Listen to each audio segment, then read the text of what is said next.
Hi guys. When Sophia returned from her week-long vacation, everything felt wrong. It wasn't just the silence in the house or the way the furniture seemed out of place, like someone had rearranged it in her absence. It was something deeper, an emptiness that sat in the pit of my stomach, something I couldn't ignore no matter how hard I tried. I had always prided myself on being a patient man, slow to anger, rational in the face of crises, but this felt like the beginning of the end. It was like walking into a room where the air was thick, suffocating, and you couldn't even see the walls. I stood there at the entrance of the living room for what felt like an eternity, waiting for something to happen, hoping for some miracle to snap me out of this bizarre, disorienting reality. Sophia didn't seem to notice at first.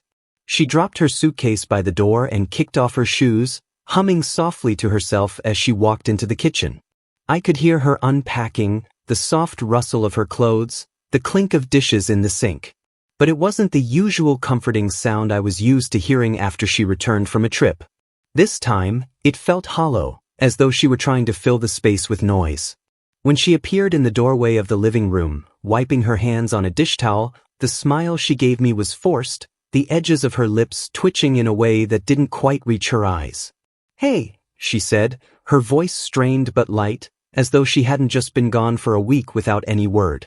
"How's everything been here while I was away?" I studied her, really looked at her, for the first time since I picked her up from the airport. She looked different. Her eyes were red, the bags under them deeper than usual. Her posture was stiff, her face pale. It was almost as if she were trying to pretend nothing had changed. I couldn't do that. I couldn't pretend anymore. "Sophia," I said, my voice low, careful, but unmistakable. "We need to talk." Her face froze. Her hand, still clutching the towel, clenched tighter, crumpling it between her fingers. "What do you mean, talk?" she asked, voice quivering ever so slightly. "Everything's fine, Ethan. I'm back. Let's just move on." But I wasn't going to let it go. I couldn't. The weight on my chest was too heavy, the secret I had uncovered gnawing at me from the inside out. For the past few days, I had been walking through the house in a daze, trying to ignore the gnawing suspicion that had grown into certainty. I knew what I had to do. "I can't, Sophia," I said, my voice cracking a little more than I wanted it to. "I can't pretend everything's fine anymore." "I know." She blinked, her breath catching in her throat, and for the first time since she walked through the door, I saw something real behind her eyes, a flicker of fear. "Know what?" she asked, her voice small, like she was suddenly a child again. I didn't hesitate. I had spent too much time convincing myself that I was imagining things, but the evidence had been right in front of me all along, buried beneath layers of excuses and half-truths. The late-night texts I had seen on her phone, the ones she had quickly hidden when I walked into the room. The unexplained absences, the long hours at work that never seemed to add up.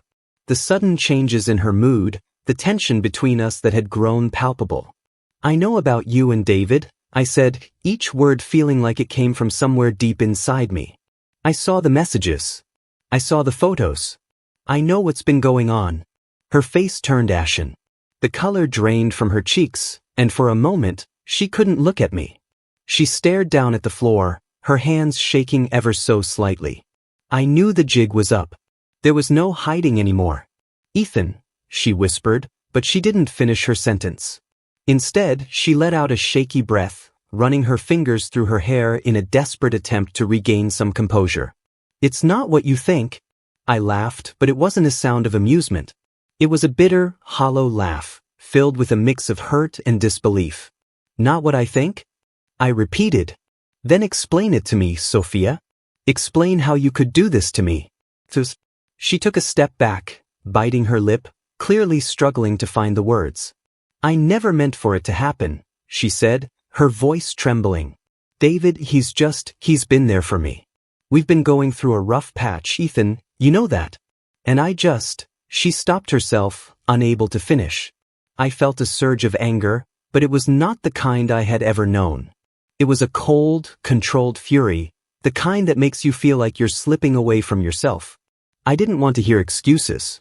I didn't want to hear her try to justify something that was so completely unjustifiable.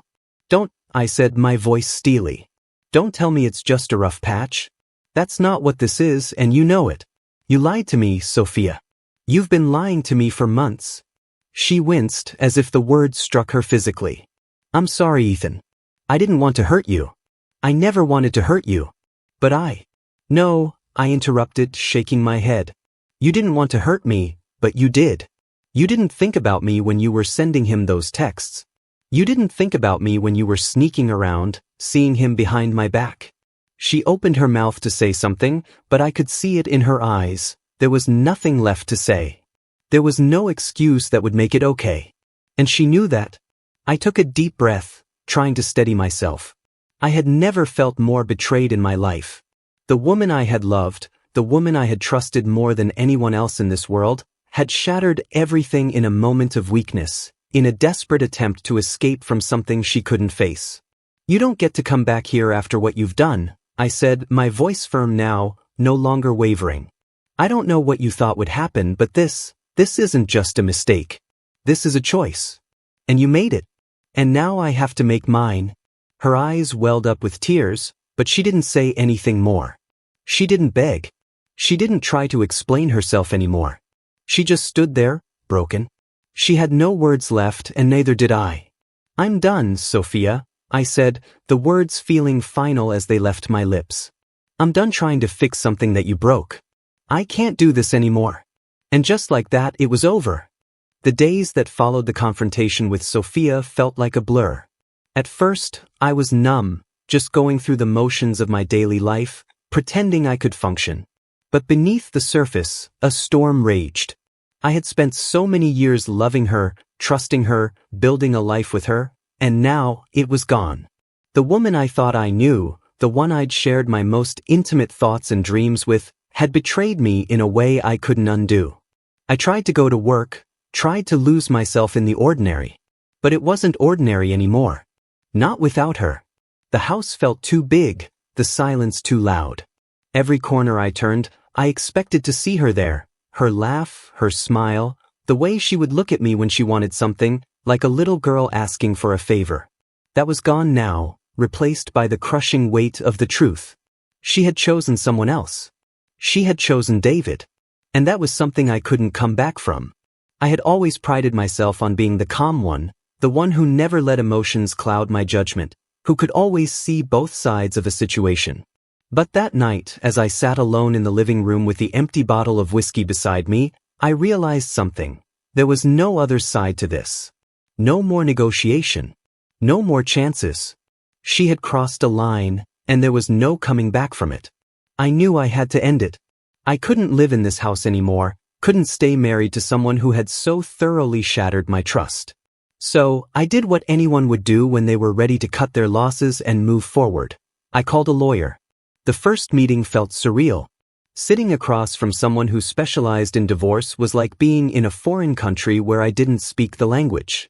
It was a reminder that this wasn't just an emotional decision, it was a legal one, too. This was real. This was happening. I had to be prepared for what came next. I found myself in the sterile, glass-walled office of a family lawyer named Grace Parker. She was in her early 40s, confident, but not unkind. She'd been in the business long enough to know how painful these situations could get. The moment I sat down, she wasted no time. "Tell me what you need," she said, her tone businesslike but sympathetic. "We can start with your goals for the divorce. Do you want to contest custody? Are you seeking alimony?" "I don't know about custody yet," I said, shaking my head, feeling a lump form in my throat at the thought of not seeing my kids every day.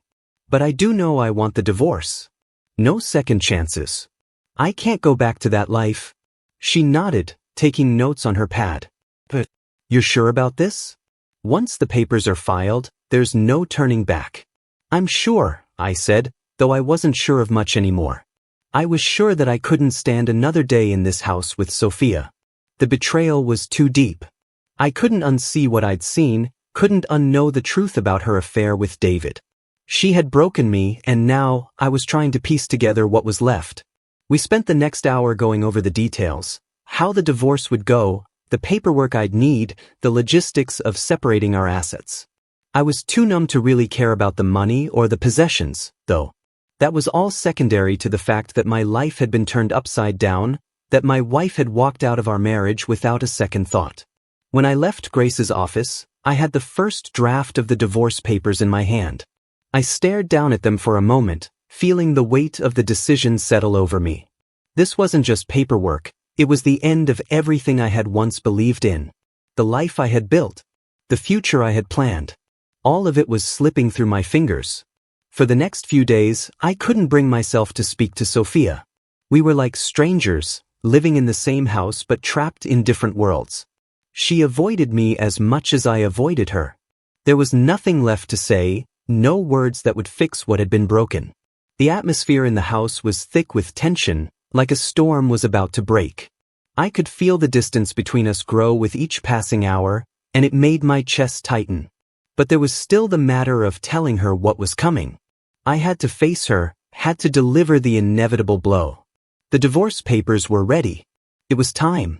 I decided to do it on a Sunday evening. The kids were at their grandparents' house for the weekend, and the house was quiet. I was grateful for the stillness, because, honestly, I wasn't sure I could say the words in front of them. It wouldn't have been fair to them. So, when the time came, I found Sophia sitting at the kitchen table, sipping a glass of wine. She looked up at me as I stood in the doorway, and for a moment, I saw a flicker of the woman I once knew, the woman I once loved. But it was gone just as quickly as it came. "I have the papers," I said, my voice steady but hollow. "We need to sign them." She didn't respond immediately. She just stared at me, almost as if she were waiting for me to say something more, something that might soften the blow. But I couldn't. There was nothing left to say that would change anything. Not after everything. Not after the lies. "You're really doing this, aren't you?" she finally said, her voice quieter now, tinged with the barest hint of desperation. "You're really going through with it?" "Yes," I said. The word felt final, like a door slamming shut. "I can't do this anymore.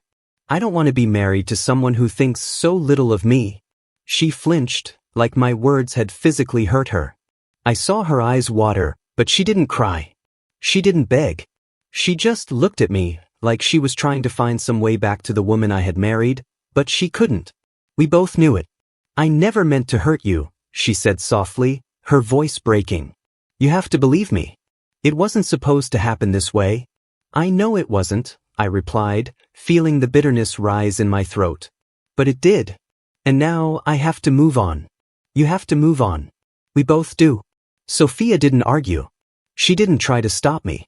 She just looked at me for a long time, as though she were memorizing my face, trying to hold on to whatever shred of the past we had left. Then, without saying another word, she stood up and took the papers from my hands. We sat at the table in silence as she read through the divorce agreement. Her hands shook, but she signed the papers without another word. And I followed suit, signing my name at the bottom of the page. It was done. It was over. I watched her carefully, trying to gauge any emotion that might flash across her face, but there was nothing. She was blank. A stranger sitting across from me, holding the end of a chapter one never thought I'd reach. I couldn't look at her anymore. It was too much. When she finally stood up, she didn't say goodbye. She just walked out of the room, leaving me with the sound of the ticking clock on the wall. I sat there for a long time, staring at the divorce papers, feeling the weight of the decision sink in. There was no turning back now. And as I sat there, alone, I realized something. The hardest part wasn't ending the marriage. It was accepting that it was over. The days after the divorce were hard, but they were harder for Sophia. I could feel it in the air every time she stepped into the house. There was something different about her now. Her energy had changed, fragile, strained, as if the weight of everything she had done was finally starting to settle on her shoulders. She was quieter, more withdrawn, and though I never spoke to her unless I had to, I saw her sitting in the living room after I had filed for divorce, her face buried in her hands, her shoulders shaking with quiet sobs. But that wasn't where it ended. I knew how this worked, how gossip spread like wildfire when things went wrong. And I wasn't the only one who could see it. Sophia had always been respected at her job, a successful project manager at a large marketing firm. She had the kind of confidence that made people believe she could handle anything, the kind of person who walked into a room and commanded attention. But now, all of that was crumbling. Her colleagues at work had a way of talking behind her back, of watching her with that curious, judgmental look. I didn't have to be there to know it. I could feel it in the way she started to withdraw into herself even more when she came home, when she tried to keep her distance from the world. I remember the first time she came home after a full day at work. She came in through the front door, her face a little more pale than usual. She tossed her bag on the couch, but instead of going straight to the kitchen like she usually did, she just stood there, staring out of the window. I didn't ask her about her day, but I didn't need to. I could see it in her body language. She was crushed. "Everything okay?" I asked, trying to keep my voice neutral. Sophia didn't turn around immediately. It took her a long moment to answer, as if she was gathering the strength to even speak. "Yeah," she said, her voice a little too high-pitched. "Just tired." But I knew better. I could hear the strain in her voice, the way she was struggling to keep it together. The truth was, I wasn't sure what hurt more, seeing her break down in front of me or knowing that she was getting the same treatment at work. It didn't take long for the rumors to start. The whispers. The sideways glances. The judgmental comments. One afternoon, a few weeks after the divorce, I got a message from an old friend, Daniel. He worked in a different department at the same firm Sophia did, and we had stayed in touch after I'd moved out. "Man, I'm really sorry about what's happening with Sophia," the message read. "The office is starting to talk. People are saying a lot of things about you too." I wasn't surprised. In the world of corporate offices, nothing stays secret for long, and when things go south, the vultures come out. I could imagine how quickly it had spread: Sophia's affair with David, our divorce, the sudden change in her demeanor. She had always been a little secretive about her personal life, and now, with everything laid bare, there were no more boundaries. Everyone had their theories. Everyone had an opinion. Daniel continued, "You know how it is in the office. People don't just gossip about your personal life. They twist things. They're already calling her a homewrecker and saying she deserves everything she gets. It's brutal, man." I could feel the anger rise in my chest. I wasn't angry with Daniel. I knew he was just telling me what he had heard. But the idea that people were already judging her, making assumptions about her character, made my blood boil. It was one thing to face me, to deal with the fallout of what she had done, but it was another to watch her be torn apart by people who didn't even know the full story. When I told Sophia about the gossip, she didn't seem surprised, but I could see the hurt in her eyes. It was like a little piece of her broke every time someone whispered behind her back or looked at her like she was a stranger. She would go into work in the mornings, head down, trying to focus on her tasks, but the comments, the glances, they didn't stop. "Did you hear about Sophia?" One of her coworkers, Jenna, said one afternoon while she was walking past the office kitchen. "Yeah, they say she was having an affair with one of her clients. And now she's divorced. Bet she thought her husband would never find out." Sophia wasn't in the room when the comment was made, but I knew she'd overheard. The way she flinched, the way she rushed to her desk to pretend she hadn't heard, it was unmistakable. Her colleagues weren't just talking about her, they were passing judgment. They were deciding what kind of person she was, based on the smallest pieces of information they had, without ever trying to understand the full picture. By the time Sophia came home that evening, her shoulders were slumped, her movements slow. She didn't speak much, just sat at the kitchen table, picking at her food. I could see the exhaustion in her face. The emotional toll the gossip was taking on her was far more than I could have anticipated. "You okay?" I asked, already knowing the answer. She didn't answer right away. She just stared down at her plate, twisting her fork through the mashed potatoes in front of her. Finally, she spoke, but it wasn't the kind of answer I wanted to hear. "They're talking about me, Ethan," she said, her voice so quiet I almost didn't hear it. "The whole office. They're saying I deserved what happened. They're saying I'm a failure." Her words hit me like a punch in the gut. "What kind of things?" I asked, though I already had a feeling of what it might be. "Everything," she whispered. "That I'm a homewrecker. That I ruined my marriage. That I don't deserve to be happy. They don't even know what really happened. They just assume." I stood there, watching her, and I could feel the anger bubbling up inside me again. People always think they know everything. They think they can sum up someone's entire life based on a few facts, a few rumors. But they had no idea what she was going through. No idea what it felt like to make the biggest mistake of your life and have everyone around you remind you of it every single day. I could see how deeply it hurt her. I could see how she was shrinking into herself, pulling away from the world.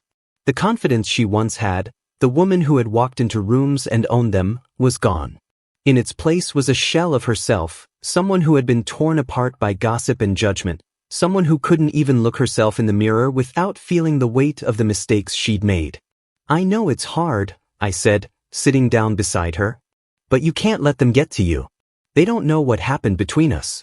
They don't know the full story. She nodded, but the tears welled up in her eyes. It doesn't matter. They think I'm a failure. And maybe they're right. Maybe I am. No, I said firmly. You're not a failure, Sophia. You made a mistake. A big one. But that doesn't mean you've lost everything. You don't need their approval. You need to find your own peace. She didn't answer. She just stared at the table, her hands shaking as she pushed her food around, unable to find the appetite to eat. It was clear that the emotional toll of the divorce wasn't just a personal battle anymore. It had become a public one. The world had seen her fall, and now they were waiting to see if she could rise again. The next few weeks at the office didn't get any better. The whispers didn't stop. The rumors grew. Every day felt like a new layer of humiliation. Sophia's colleagues didn't know what she was really going through, didn't know how much pain she carried with her every day. All they saw was the divorce, the affair, and the fallout. It was too much for her to bear. By the time she came home that Friday evening, she was barely holding it together. She had stopped even trying to pretend like everything was fine. The exhaustion on her face, the way she flinched every time someone spoke to her, it was clear the damage was done. And as I watched her from across the room, a part of me wondered if she would ever be the same again. Would she ever find a way to stand tall again? Would she ever be able to look at herself in the mirror without seeing the weight of the mistakes she had made? The first few months after the divorce were the hardest. There was an emptiness I couldn't quite shake, no matter how many hours I buried myself in work or how many nights I spent staring at the ceiling, trying to make sense of it all. The house felt too quiet, too big, a constant reminder of what I had lost. Sophia and I had built everything together. Our home, our future, our dreams. And in an instant, it all shattered. I couldn't just move on. Not immediately. I had to relearn how to live alone, how to enjoy moments that didn't include her, how to find peace in a life that now felt foreign to me. It was a strange experience, moving from the life I had known into something so different, so unpredictable. There were days when I felt angry, frustrated with myself for not seeing the signs sooner. Other days I felt numb, like I had no right to feel anything anymore. I had spent years being the guy who kept everything together, and now I was forced to rebuild from nothing. But then something happened, something I hadn't expected. I met Olivia. It wasn't like I was looking for someone new. In fact, after the divorce, I wasn't sure I even wanted to think about being with someone again. The thought of opening up to another person felt impossible. But sometimes life has a way of throwing the right person at you when you least expect it. I first met Olivia at a business dinner. I had been invited by a colleague to attend an industry networking event, something I usually would have avoided. But that night, for reasons I couldn't even explain, I decided to go. Maybe I was looking for a distraction. Maybe I just wanted to be around people who didn't know my history, who didn't look at me like I was damaged goods. I remember walking into the venue, feeling out of place, like everyone there knew something I didn't.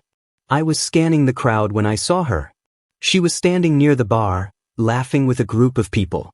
But when her eyes met mine, I felt a shift, something that pulled me toward her. She had this energy, this quiet confidence, the kind that felt easy to be around. She wasn't flashy or trying to stand out. She just existed in a way that made everything else fade into the background. I don't know why, but I found myself walking toward her. "Hey, I don't think we've met," I said, offering a smile as I approached. She smiled back, her eyes bright. "I don't think we have. I'm Olivia." "Ethan," I said, feeling a strange sense of comfort in her presence. We started talking about the event, about the people in the room, and it didn't take long before we found a rhythm.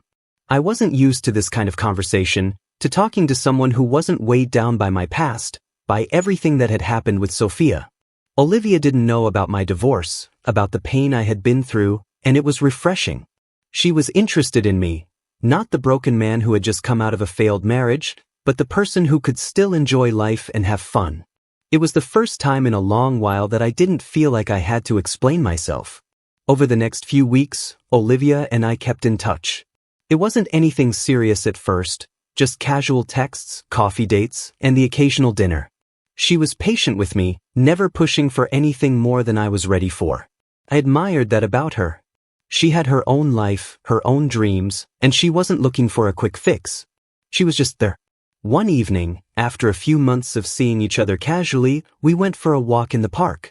It was early spring and the evening was cool, but the sun was still out, casting golden light on everything. I remember how her hand brushed against mine as we walked, and how natural it felt when I held her hand. It wasn't forced. It didn't feel like a mistake. It felt like it was supposed to happen. "I'm glad we met," she said softly as we walked along the path. I looked at her, my heart doing something strange, something I hadn't felt in years. Me too. At that moment, I realized something. I was starting to feel something again. It wasn't the intense, overwhelming love I had for Sophia, but it was something else. It was the beginning of something new, something hopeful. I wasn't just surviving anymore. I was starting to live again. From that moment on, things with Olivia moved slowly, but steadily. We took our time, learning about each other, understanding what we both needed. She was kind, funny, and intelligent, qualities that drew me in more and more. But what really made me start to fall for her was the way she made me feel like I wasn't defined by my past. She never brought up my divorce, never asked probing questions about my ex-wife, never compared herself to Sophia. She saw me for who I was in that moment, not for the man I had been. It was liberating, and slowly, I began to realize how much I had missed feeling seen. By the time we had been together for over a year, I knew without a doubt that I wanted her in my life. Olivia wasn't like Sophia. She wasn't perfect, but she was perfect for me. There were no secrets, no hidden agendas. She was open, honest, and completely herself with me, and I started to see the beauty in that. I wasn't looking for someone to replace Sophia, but someone who could help me build a new life, one I could be proud of. I knew it was time to take the next step. One evening, as we sat in the kitchen of my apartment, sipping wine, I looked at her and felt my heart race. There was a softness in her eyes, a quiet understanding that we had come a long way together. "Olivia," I said, taking a deep breath.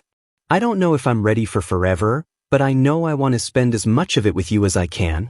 She raised an eyebrow, her lips curling into a smile. "What do you mean?" I want to make this official. I want you to be a part of my life in every way for the long haul. I'm not perfect.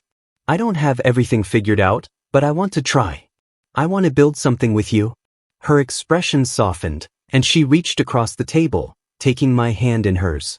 "I'm all in, Vin." It wasn't a grand declaration. It wasn't the dramatic, tear-filled moment I had imagined it would be, but it was perfect in its simplicity. It was real. It was ours. The months that followed were a whirlwind of new beginnings. We moved in together, blending our lives, creating a home that felt full of promise. Olivia didn't rush me. She understood the scars I carried from my marriage with Sophia, but she never tried to heal them for me. She just supported me, loved me in ways I hadn't known I needed, and with that, I started to feel whole again. Eventually, we talked about having children. Olivia was an incredible partner. She wanted to start a family, and I wanted that too. We were both in a place where we could give our child everything they needed: love, stability, and most importantly, a fresh start. We were ready to move forward together, without the weight of the past holding us back. When we found out we were expecting, it felt like a dream. It felt like everything was falling into place in a way I hadn't thought was possible. I looked at Olivia, her eyes shining with excitement, and I knew this was where I was supposed to be. This was the happiness I had been searching for. I had built a new life. It wasn't the life I had planned with Sophia, but it was mine, And it was real. Olivia and I weren't perfect, but together we had created something beautiful. And I knew, as we stood on the precipice of becoming parents, that I had finally found the happiness I had been searching for all along. I never thought I would see the day. I never thought I would witness it happen to her again. But there I was, standing in the middle of my new life, watching the unraveling of Sophia's once perfect world. Life had moved on, and I had found my peace, my happiness with Olivia. We had started a family, and I thought I was done with the past, with the mistakes that defined me and Sophia. But for Sophia, her mistakes were far from over. It wasn't as though I was keeping track of her life, or even cared much about it anymore. She had moved on too, remarried a man named Thomas. He was a successful real estate agent, someone who seemed to be everything she needed, a charming man who seemed to understand her in a way that I never could. At least, that's what she had told me. When she introduced him to me a few years ago, after her divorce, I was skeptical. But I wasn't in any position to judge her decisions. I had my own life to live. I remember the first time I met Thomas. He seemed nice enough. Handsome in that polished, professional way. He was everything I wasn't. Confident, outgoing, and well-connected. They seemed happy together. At least, on the surface. Sophia had started wearing a smile again, one that felt more genuine than the broken version of herself I'd seen after our divorce. She and Thomas went on vacations, hosted dinners, shared endless selfies of their adventures. It seemed like the perfect life.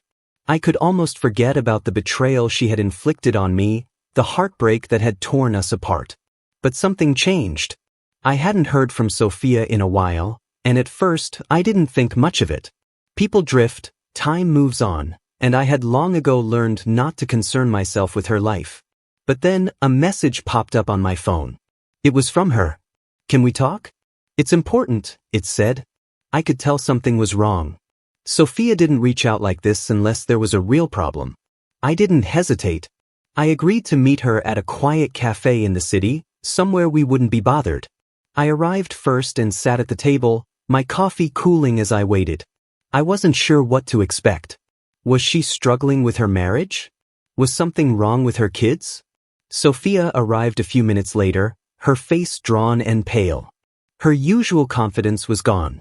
Her eyes were red-rimmed, and she had that same defeated look I hadn't seen in years. When she sat down across from me, I didn't know what to say. It felt like I was sitting across from a stranger. The woman who had once been my wife, who had betrayed me, and now, this. "I don't know what to do," she whispered, barely making eye contact. I wasn't prepared for her confession. She told me everything, about Thomas, about their life, and how everything had seemed perfect at first. But something had changed. Slowly, insidiously, she had started to notice the signs. The late nights at the office, the unexplained absences, the way Thomas's affection had cooled over time. At first, she had told herself it was nothing, that he was just busy with work. But the truth began to sink in. It wasn't work that kept him away. It was someone else. Another woman. She found out the hard way. Sophia had been looking through their shared bank account, trying to balance their finances, when she noticed a charge that didn't add up: dinner at a fancy restaurant with someone named Claire. The name meant nothing to her at first, but when she confronted Thomas, he denied it, played it off as a misunderstanding. But a few days later, she found more receipts, more late nights, more secretive texts. The guilt in Thomas's eyes was the same look I had once seen in Sophia's when she tried to cover her tracks. The betrayal hit Sophia like a brick wall. She had been on the other side of this once before, the one doing the hurting, the one breaking trust. Now, she was the one left behind, standing in the wake of another person's lies. "I don't know how to feel about this," she said, her voice trembling. I always thought I would find happiness again. But now it feels like I'm right back where I started, alone. And I don't know what to do with that." The words hung in the air between us. I felt a knot twist in my chest. Part of me wanted to say something comforting, but I couldn't. Not because I didn't care, but because I couldn't ignore the reality of the situation. She had done this to me once. She had betrayed me, broken my heart, and now she was facing the consequences of her own actions. "I'm sorry, Ethan," she whispered, looking up at me with tear-filled eyes. I never realized how much I hurt you until now. I never thought I would end up like this. There was no satisfaction in hearing her words. I didn't feel a sense of justice or revenge. I had moved on. Olivia and I had built something solid and real, something that Sophia would never understand. And though I felt sympathy for her, I couldn't help but think that this was the price she had to pay for the life she had chosen. I know, I said quietly, my voice steady. But you have to face this. It's your turn to deal with the mess you've made. I did it once, and now you have to do the same. She nodded, her face crumpling as she tried to compose herself. I don't want to be alone, Ethan. I never wanted this. But I've made so many mistakes. I hurt you. I betrayed you. And now, I don't know how to get back to where I was. I don't know how to fix things. I didn't have an answer for her. I had no advice, no comforting words to offer. The truth was, I had learned my own lesson, the one I had been forced to learn after she left me. I couldn't fix her mistakes. I couldn't save her from the consequences of her actions. I had my own life now, my own happiness, and while I couldn't ignore the pain she was in, I wasn't going to let it drag me back into her world of guilt and regret. Maybe you can't fix it, I said quietly, but you can learn from it. And that's the hardest part. Sophia sat there for a while, lost in her thoughts. I could see the weight of the situation sinking in, the realization that her happiness had come at a cost. She had spent so long trying to outrun her mistakes, but now they had caught up to her. And just like I had been, she was alone. When she finally left, I watched her walk out of the cafe, her shoulders hunched, her head down. For a moment, I wondered if she would ever find peace. I wondered if she would ever be able to forgive herself for what she had done, not just to me, but to herself. I had forgiven her. I had moved on. But for Sophia, I wasn't sure if she ever would. Goodbye.